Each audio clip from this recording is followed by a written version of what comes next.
Hello, so today's Q&A is going to be about kink and BDSM in the workplace. And again, I am taking these questions from youwillpleaseme.com, members on youwillpleaseme.com, which is my BDSM training site. And for members of youwillpleaseme.com, there's going to be a new forum post where you can submit ideas for topics. So thank you for joining, everybody. I see some familiar names. Nice to see you. Lots of waves back. And today's topic for the Q&A is BDSM and the workplace. So if you have any questions to do with BDSM and the workplace or your workplace, please let me know what they are, and I would love to answer them. Thank you for all the sweet waves and compliments, but I want questions. All right, so BDSM and the workplace. Number one question from a member on youwillpleaseme.com is, Mistress, do you get much demand for workplace style role plays? Example, the dominant secretary. By the way, I saw the secretary role play on pleasemelive.com, which is my new session live cam site. Congratulations on the new site. It's fantastic. Good. So do I get any demand for workplace style role play? So I only do lifestyle play these days, which means that demands don't really happen. Light requests and hope happens. And so I'm going to reference back to the days when I did take those kinds of requests. And were there many workplace ones? Yeah, occasionally. Especially when I was in places that were business centers, so places more like Singapore, for example. And there was a lot of exactly that, the dominant secretary. It was sometimes the dominant boss in a pencil skirt, but I would say I got a lot more dominant secretary role play requests. So, yeah, so if you have any questions to do with BDSM in the workplace, please feel free to ask them, yeah? Thank you for joining. Hi. Hello, everybody. So, number two, Mistress, did you ever engage in or experience BDSM in your vanilla workplace life? So, no. Only in my dungeon BDSM workplace life. I guess also I've been in offices either as a contract worker or only for maybe a year or two at a time. I haven't been there over very, very long periods of time before, except in my own organizations, but then I don't go to the office. So have I experienced BDSM within them? No. Has that happened for you guys who've been in workplaces for longer? I know that within workplaces there are a lot of power dynamics always at play. And a lot of times people are not aware of that, whether it is we're just talking about hierarchy of the boss and everybody below it, or if we're talking about power play between people even who are supposed to be on the same level, which I hate. I experienced that and I saw a lot of that, but in terms of negotiated BDSM, no, I've never experienced that. Maybe some people date accordingly. So yes, so I'm taking questions, everybody, about BDSM in the workplace, and the ones that I'm reading out are the ones from my members on youwillpleaseme.com. Question number three. The workplace has many characteristics of a BDSM relationship, i.e. a boss and a subordinate. Mistress, do you see it as reflective of BDSM? And if so, in what ways? This is interesting for me because it tells me that the slave is always thinking about kink and applying it to scenarios that do not call for it. So it's quite inappropriate. But if they keep it inside, then okay. But do I see it reflective of BDSM? Do I see the relationship between a boss and their subordinate as reflective? No. I see it as... So I see an overarching thing that is power dynamics between humans within social groups or in general, within social dynamics. And then from there, I see it branching out into things that can start to talk about hierarchy in terms of boss and subordinate, or in terms of, let's say, mistress and slave. So I think that what encapsulates everything is that there's power play, power dynamics always in force, and that the things like a BDSM relationship and a boss and a hierarchy within a workplace kind of go off of that. And I think that's because when it comes to classical ideas of how BDSM is best run, there's a negotiation and there's a consensual understanding between people that this has become, we're exploring the world of BDSM and kink now, and this is the BDSM relationship. I don't think that should touch the hierarchy in a workplace. Yeah. Unless it's a dungeon. So that is my opinion. And I think it's also, especially if this person who's writing this also is in a position of leadership, I think it's, so I'm speaking to this person, I think it's also, you need to be more considerate in your separation of that.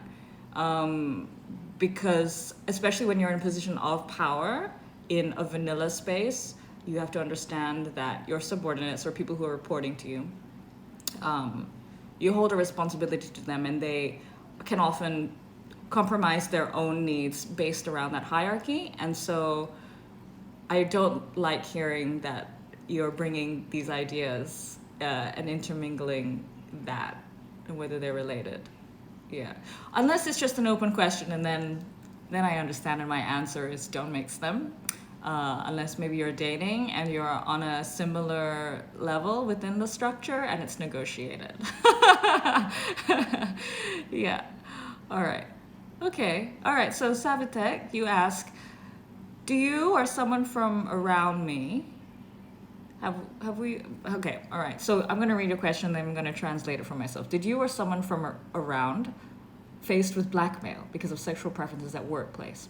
Okay, all right. So have I or has anyone around me been blackmailed because of sexual preferences in a workplace? Yes. I haven't, but I have a slave, unfortunately, who was very silly and saw another mistress, and who was involved with gangsters, to put it lightly, and they managed to manipulate him into a situation where they would come to his workplace and say, if you don't pay such and such amounts of money, we're going to expose this side of you. So that's very sad, and I guess I'm going to do more than just relay the story. And I guess what that really saddened me about was how hidden this part of our sexuality is, and how unaccepted it is by the wider society, and therefore it becomes something that we sometimes can feel like we need to compartmentalize and hide from people, and therefore it can be used as a tool, so against you. And it was really sad to witness, and I think they're mostly out of that now, but yes, I have unfortunately witnessed it. So if that is a concern for you, I guess always be very careful with how you choose who to play with, and how you manage that as well. So yes, so questions that are happening today are about BDSM and kink and the workplace. And so far we've talked about workplace role play, whether it ever happened in my vanilla workplace, and whether a BDSM relationship is reflective within a boss and the people who work for them. So number 4 question from my members is, in a workplace environment, I am powerful, this is the person writing this, yet in BDSM I am submissive. I have a number of BDSM workplace relationships as the dominant because it is such a natural extension of my role. Any advice on how to change that? I guess it's hard for me to say because I don't know, do you mean that you have a bunch of personal BDSM workplace relationships and you want to become more submissive within that? If that's the question, I'm not used to being able to date in the workplace. I guess as an Asian. That's the thing that sticks out to me about this. I'm like, it says that we can't date usually, but okay, all right. So you're dating in the workplace, and a number of them, and you're the dominant, but you would like to change it, to stop it, or to change it to be more submissive. You need to be more elaborate in your questions here, I guess. But if I guess my sense is that maybe you want to shift from being dominant to submissive. That might not work. I think that's probably the number one thing, because you've already established a relationship with a certain dynamic. A lot of people are very hesitant to change, but it's worth a shot, especially if people have connected with you very personally and understand and want to connect with you personally. I think it's just about communication. It's like, this is how I'm feeling, and I would like to try a shift in this role, and you just need to communicate. I think that's a common theme of my Q&As. There needs to be more communication, everybody. So I am asking for questions on BDSM in the workplace, so please feel free to say anything or along those lines, or ask those questions here in this chat. So, why are you talking about BDSM in the workplace? Because this has been a topic suggested by one of my slaves on youwillpleaseme.com, and I want to start to theme my Q&As. Do you believe that BDSM and the workplace must be kept separate? That's a very good question. So I kind of touched on that in question number 3, and I believe that it doesn't have a place in a workplace, like in a vanilla place. Like if it's a kink dungeon, or if it's maybe a kink organization, then I think we need to start to understand those roles and how they play out, and know the negotiations that are happening between everybody. But if it's the vanilla workplace, I think I am more used to seeing it only happen between certain individuals, and I don't know how it would be a vanilla workplace anymore if you were going to start bringing questions of negotiation and titles and roles of a BDSM format into that. So I guess it's for you to decide how consensual and negotiated it is. So let's see. So any other questions of the BDSM and the workplace kind? One and only .ag.2020. Does mistress's orders come before the bosses? Well, if the bosses are my slaves, then of course. So yes, only questions about BDSM and the workplace today, please, everybody. Yeah, and number 5. In one of your interviews, you discuss how many of your subs have senior corporate roles, and that you believe that this helps them in their understanding of serving you. Could you please expand? So currently, everybody in my tiny circle are all in senior management roles or own the companies. And I think it was Vice, when they did a profile on me, I think I told them this. Yeah, it was Vice. And I told them that I believe that this isn't always the case, you know. It so happens to be that right now this is who my pool of people is, and in the past it's been all sorts of people from all sorts of jobs and places in their life. But what happens to be right now is this little pool, and how do I see how their work life informs our relationship? And how it helps them in their understanding of serving me. I believe that you cannot best lead anybody without knowing them and their needs. So essentially, you're serving them. I believe that within an organization, if it's going to be healthy and it's going to be a sustainable space, then that needs to be the case. The person leading needs to understand the needs of the whole and needs to serve that. And so I believe that if you're successful at doing that, you are able to understand my needs better, obviously. And succeed more in understanding that dynamic and carrying it on through. So that is my belief about how successful managers and leaders of corporations are able to bring that humility and that understanding into a relationship where they're serving. That's my belief. So let's see. Okay. So what is my biggest BDSM workplace fantasy?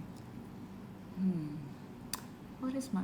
Yeah, it's quite funny. I don't really have fantasies anymore because I guess I get to live out a lot of things, and I have gotten to live out a lot of things that they're not really things that I idealize so much anymore.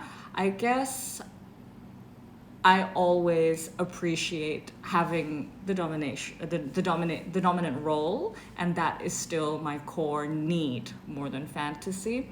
And if I apply that to a workplace scenario, I actually never had workplace scenarios per se, but I do, or at least I very much did enjoy the idea of being that secretary when it did come to old role plays, and really being able to shift that dynamic and to be able to break down the boss. That's a lot of fun. But that also is genuinely my overarching thing. I love to be able to just cut through the bullshit and just break people down into a much more useful form. And so any variation of that, I'm very happy with. Yes. So we're talking coronavirus. That's not really about the workplace, although I guess in workplaces you have to be more careful these days. Am I in the area? No. Indonesia is denying it right now. All right. If your colleague at a vanilla workplace asked you to be his dom, would you agree or not? Wow. Because just you're happy to agree to any old person. I think it's always dependent on a particular relationship. If you're not thinking about that, I don't think you've really thought about it deep enough. You need to understand that it's always between people and specific personalities and whether they fit. Or if your question is straight out, yeah, we do get along, but if they're in a workplace, would you do that? I don't know. That's a question again for you. If I was asked that, I might, and I had a personal relationship and it was okay for us to be dating in the workplace, I would think about it. But I have a lot of experience in managing getting in and getting out of relationships. I think what you need to understand is that it might not work out, and you will need to exit that relationship, and how are you going to deal with that if you have to work with them every day? I think that's probably much more important a question. All right, so more questions about BDSM and kink and the workplace, and those are the ones that I'm going to be answering today. Let's see. Okay, do you believe that a BDSM dynamic that is in line with existing power dynamics within the workplace has the potential of being richer than one that goes against them? I think that's a very nice question, redolent of her. Thank you for asking that. I believe that, again, it really depends on the people involved. I think if you're both very natural, maybe, in your leadership and your serving roles within the workplace, and that is where you essentially want to be, and there's not a lot of deviation away from that, I think it would be very comforting to continue to be in that, in a personal relationship outside and within a BDSM context. However, if there's any part of either person, both people, or more, who identify with something else, or would like to try to identify with a different dynamic, then I think it can be very hard to shift, because you have to play out this opposite role, I guess. Let's just say that people are in an opposite role. A leader would like to be submissive, and somebody who is in service would like to be in a more dominant position. Say that's the case. And they get together, and that's when the personal relationship starts, and that's when the roles switch. I think then there could be a huge charge, because there's an everyday thing that they have to abide by, a structure that they don't want to.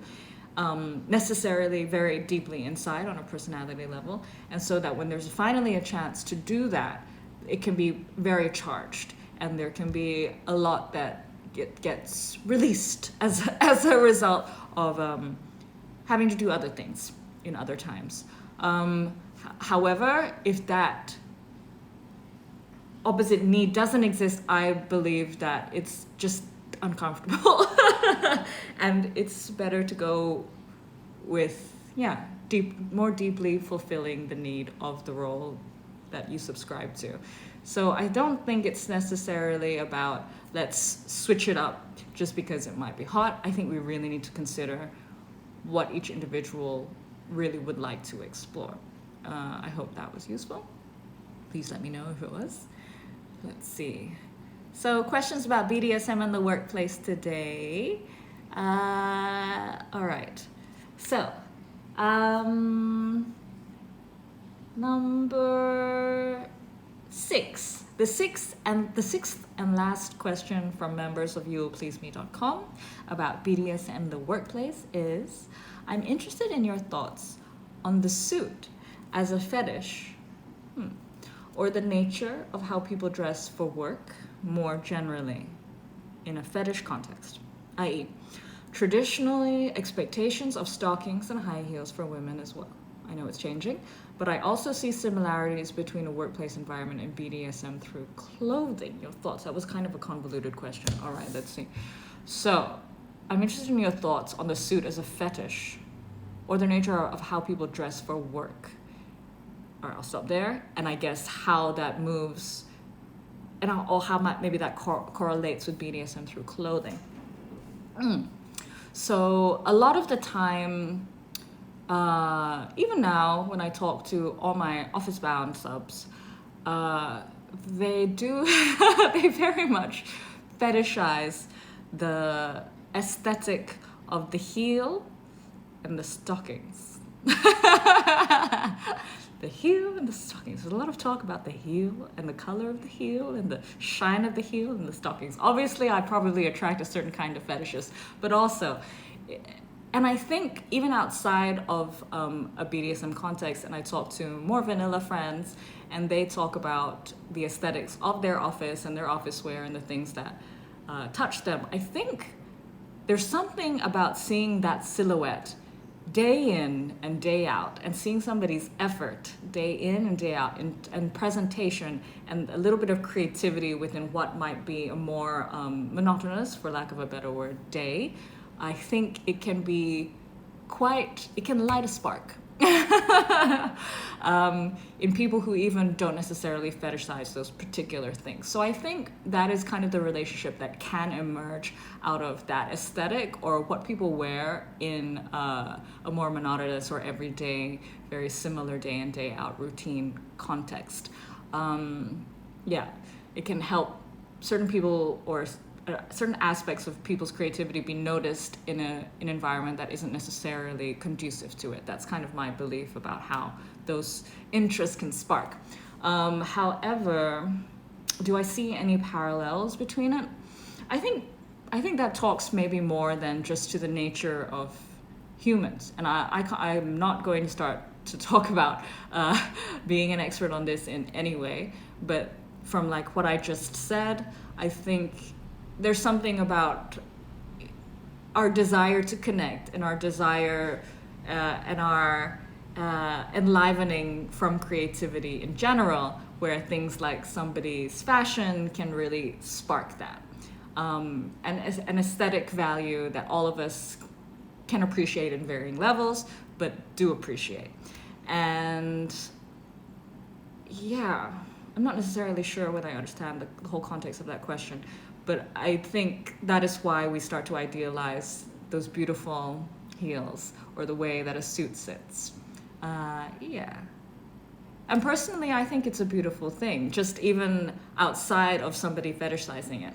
But I guess being able to see it day in and day out, and having that predisposition to understanding a world of kink, and to understanding that fetishes can be created and evolve, I think maybe that's why this person seems to put that in a light. But yeah, I think people in general really enjoy appreciating aesthetics and effort and creativity, and so I don't think it's necessarily intertwined. However, there is a correlation. I hope that works. Just my random total thoughts. All right, so let's see. Mamart, hi Mamart. Do you think that a submissive can use the office dynamic of being a subordinate or being a subordinate, can somehow learn to be more submissive or to hone their submissive tendencies to become a better sub? So can you use your workplace to learn how to be a better sub? You can use every opportunity to learn how to be a better sub or to learn how to be a better person. But of course, if you go into it like thinking, oh, so I would like to be a better sub, or I would like to improve my confidence, or I would like to be more creative, I think if you go in with an intention, you start to notice the things that can feed that. And so if you go to work and you want to think, all right, so or if you just approach life or this week in general and just tell yourself, I would like to learn how to serve better. You start to look at things through that lens, you can start to notice the things that might happen around that.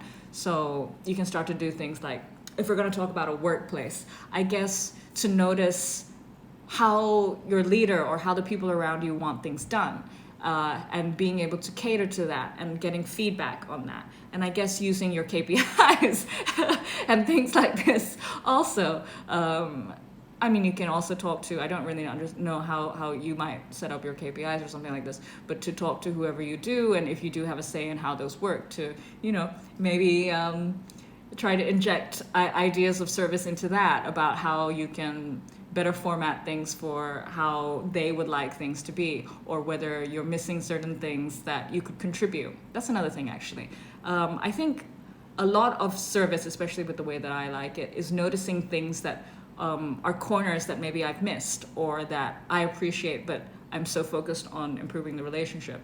And so I think every experience can inform the betterment of your submissiveness. And things like appreciation of detail, things like understanding the needs of those around you, things like actually following through, these are all things that will benefit you in a workplace, and they will benefit you in a DS relationship for sure. So that's my 2 cents. I hope that answered that, Mamart. Yeah. So I guess it can also teach you the people you want to serve and who you don't want to serve. So the kinds of managers you like reporting to or not. So maybe try to also understand what parts of their personality really turns you off or on, and understand why that might happen within you. And then I think that can also inform your choices of who you want to be in a relationship with, who you do want to serve. So I believe that every exchange, every moment is an opportunity to better whatever it is that we're hoping to better. Okay, so I'm gonna get through a few more questions from you guys. Your questions are really good over here. Thank you so much for them. So today's questions are on BDSM in the workplace. Yeah, BDSM in the workplace. So Chris, 81, this is not 1. This is not really a question about BDSM in the workplace, more about workplace and workplace, but I'll answer it. Do you find Western workplaces different to Asian workplaces in terms of how to, oh yeah, I find them different between countries, between workplaces, but I guess if we're just going to do a really big generalization of Western and Asian, very much so. Obviously, each organization and each company, each business runs things differently. But again, I guess in a more Western, modern management style, there is a little bit more of a focus on the health of the individual, and a flatter hierarchy or flatter system in general, slightly more modern management theory. However, if you apply that in Asian contexts, that can really shake people up, because people are not used to it and they seek the hierarchy, from my experience. And so that doesn't really work. Yeah. it's very much still the health of the community, and people don't necessarily want to be singled out for their achievement or their lack of achievement. Yeah. So it's a very different approach. So let's see.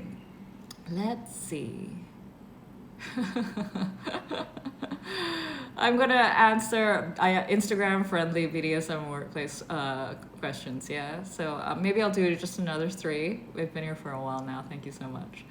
All right. So let's see. Questions about BDSM in the workplace. Oh, I'm glad that the answer I had for you was useful, Redolin of her.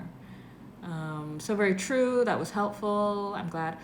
With trust and a genuine connection forming the bedrock, dynamics are indeed molded to suit those on a shared journey. Communication, dialogue, key. Thanks for your help, August Sembo, for regulating other people's questions. Okay, great. So, Mamar, I'm going to give you the last question. Have you ever made a slave do something in the office to remind them of serving you? Many times.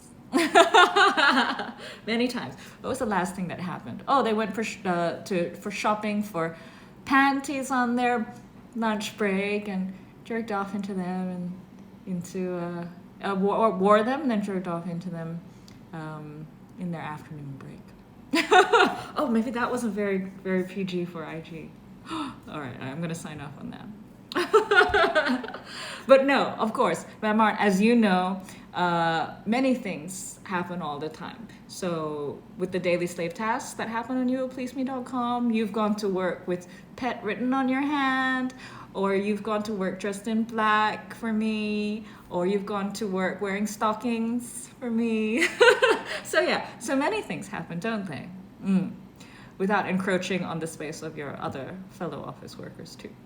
All right, so thank you so much for today's themed Q&A, BDSM and the workplace. But thank you especially to the special member on youwillpleaseme.com who helped me develop this and all the questions. And for members of youwillpleaseme.com, I'm going to launch a forum now where we're going to talk about what topics my Q&As can be on, yeah?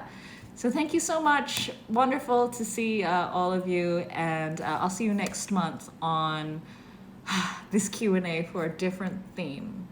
Bye. Thank you so much.